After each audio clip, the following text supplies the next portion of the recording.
Sanbanani and welcome to the Diary of Umtandazi. In this episode, I will be teaching about Inyanga Mtandazi. So you are just asking yourself, ithini-ke ingane yamakhehla? Umbethwa amakhosi. Kuyahambe khambe kube ngathi ukuthatha kokubili. Kodwa egcineni kuyakhonakala futhi nokuthi kuhlukaniswe. Why am I saying this? It's because of uthola abantu abathandazayo kodwa ugcina usubabona banamabhayi. And then a lot of people they'll say labo ba confused. They're busy calling Jesus Christ and then ngapha baphethe amabhayi kanti you lack the knowledge to understand ukuthi kwenzakalani. Jesus Christ is at the top. Phezulu. After God is Jesus. And Jesus is the way to enter the heavens. So this is how it's like. As a person, you come from both sides, maternal and paternal. So mawuqubuka kulama side ayi-2, and the west part you are gifted, meaning you are gifted by God. Kuyahluka, kwelinye side kuyathandazwa, kwelinye side abantu abasebenzisa amabhayi. Kuzohluka in the spirit ukuthi kuyinhloboni yengane. I'm just going to make an example. Mina ngiyingane ekhulela kobo mama, ngiyingane yomalume, ngiyingane ekhulela komama, khabo mama, and that's it. Khabo mama, they are just guiding me and all of that. But it happens that kuzothiwa uyabangwa ngaphakathi kwekhaya lakho, your maternal and your paternal ziyakubanga. Njoba bekubanga kanje, they want you to also ulokhu baphakamise. Yila ngithini uyakwazi ukuhlukaniselwa or ukusebenzise kokubili. Ugcine sekuthiwa uyinyanga mthandazi. So when I say uyabangwa ke manje, both sides they want you to raise because of both sides ziphiwe ngendlela ezihlukile. And the guardian angels ohamba nazo, it's people in your lineage. You might know them, you might not know them, because lesi zalukwazi namakhehla laba obabonayo thola ukuthi awubazi, you even describe them to your parents, but nabo ababazi or bayabazi. It's people who are coming from your lineage who are going to guide you because of ukhumbule uhamba amakhosi ayazithwasisela ongingasho ukuthini ayamhola umntwanabo. Egcineni if kunomuntu okumele ukuthi akusize with a certain thing, bayakukhanyisela ukuthi ngesikhathi esiso uzothola umuntu oso akwazi ukukwenzela into eso. Asibuyeleni. So when it comes to indaba yokuthi bakuhlukanisele, I'm just going to make an example with myself. Ngikhulela khabo mama, like I said, as ngikhulela khabo mama, yes, my paternal side khabo baba yibo abaphakamisa ini amabhayi, baphakamisa amabhayi. Kodwa ke my maternal side is saying no. But remember, the gift is given by God. As Magaziwo, I am able to see both sides, my maternal and my paternal side. And at the end of the day, yes, I do get AMA advisors as I'm walking this journey, but I am able to see both sides. As I'm able to see both sides, I am praying so that there'll be peace, so that we can work together. Kodwa ekugcineni, the final say is that you are not going to do that. You are not going to do that because of God has given you this. And God says, we want you to work with you. Sifuna ukusebenza ngawe kanje nakanje. That's it. So, injeke lento. Ngiphuma ekhaya that is elinabantu abagifted. But God is saying, Magazi, where you are also gifted. uhlola ngekhanda, uhlola ngokukamoya. Because of now muscles of amabhayi, and these are the traditional things. That means I'll be using other tools now. So I will no longer be focusing on probably praying only and connecting ngekhanda.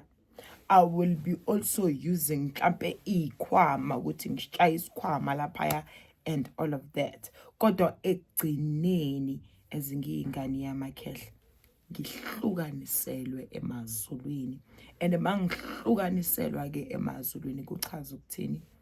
I remain with church, I remain prayerful, I remain nguba umuntu othandazayo, ohlola ngekhanda, o-advisayo ngendlela uNkulunkulu angiphe ngayo, and that's it. So konke that is coming from my paternal side.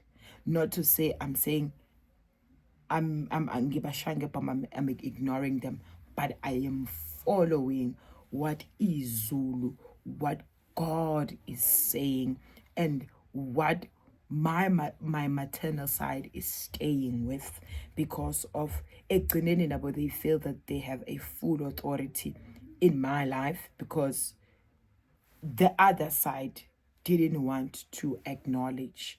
But I'm here, angiyingeni indaba zabantu abadala, kodwa ngizama ukukufundisa, ukuqondisa ukuthi kungani abanye bathola banamabhayi, kungani, why they are not confused. Those people, they are not confused. It's just that they are coming from two sides that are so different from each other, and they are working traditionally. I'm just gonna make an example. We normally go and buy pills, cough mixtures, and Abovix Vaporub ngama winter ukuthi senzeni sigcobise sirabe ifuba whenever we are feeling cold. This traditional side now, it's bringing imithi yokukhanya, uthole kunovimbela, where people use vimbela to protect themselves, even noma bahlutshwa yinyawo bagcobise bahile. So it is very much important now ukuthi umqondo wakho uvuleke uzokwazi uku-understand ukuthi sibuyaphi kanti futhi siyaphi, ungabi umuntu ojajayo. I'm teaching about this because of mawumbethwe yiwona makhosi, yiwona akhanyiselayo ngako konke okwenzakalayo. We are a rainbow nation, and we are serving ngendlela ehlukile. Sisebenzela ukukhanya sonke. God is our source at the end of the day. But if sonke as prophets and healers now sesiyajika sesiserve ubumnyama, that's when now we are different. That's when now sizophikwa manje emazulwini ukuthi cha, lo angimasi, yebo lo ngiyamasi. So ngifuna ukuthi uvuleke umqondo, because of when your gifts start, they will say you are a prophet. Isikhathi masileko lesihamba soboniswa amabhayi, angithi kuyakhalwa vele ukuthi iqala kancane kuthiwa isithunywa lapha sokwamabhayi. Before you can even say ngentwasweni ngithenga amabhayi and all of that, you have to inquire, you have to pray, you must not run and consult outside, but also ask ngaphakathi kwekhaya lakho kubantu abadala who will lead you and guide you. For example, in my family, in my father's side, I still have my grandmother who's still alive, and she has advised me ngendlela yakhe. Edithe masengihleli masengiboniswa a vision yonke into isidlala ngaphambi kobuso bami, phambi kwamehlo wami, ngasho ukuthi oh, so I'm sleeping and I am at peace. I understand my gift. I understand ukuthi ngihamba ngamuphi ulayini. But angeke ngize ngime futhi la bese ngiyagxeka ngoba angithi siyahluka, abanye bakusebenzisa kokubili. And it's very much important vele ukuthi abanye bakwazi ukukusebenzisa kokubili because of inkinga zala emhlabeni angifuni qaba mangazinzima. Kunezifo, kunezimo ezidinga abalaphi bendabuko. Kunezinto ezidinga ukuthi ayike le ngingakukhulekisa and all of that. Yes, we pray and pray and pray. But kunezinye izimo ezidinga ukuthi yazi nami. I'm just going to make an example, another example about something that happened to me this year. Something happened ngaphakathi kwekhaya lami. Bekunomuntu ogulayo and ngavezela nami ngokuphupha ukuthi angeke lo muntu alapheke nges modern medical. I was even shown ukuthi kuzoyenzakalani. You'll have to take this person to a certain person and this is how they are going to treat this person.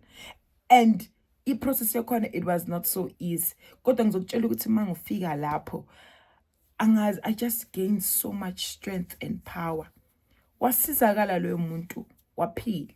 Because of, had I not taken that instruction, trust you me, ngabe loyo muntu ngimncwabile this year. So, ngifuna ukukhanyisela ngathi abathandazi ukuthi ungamangali uhlangane nenyanga mthandazi.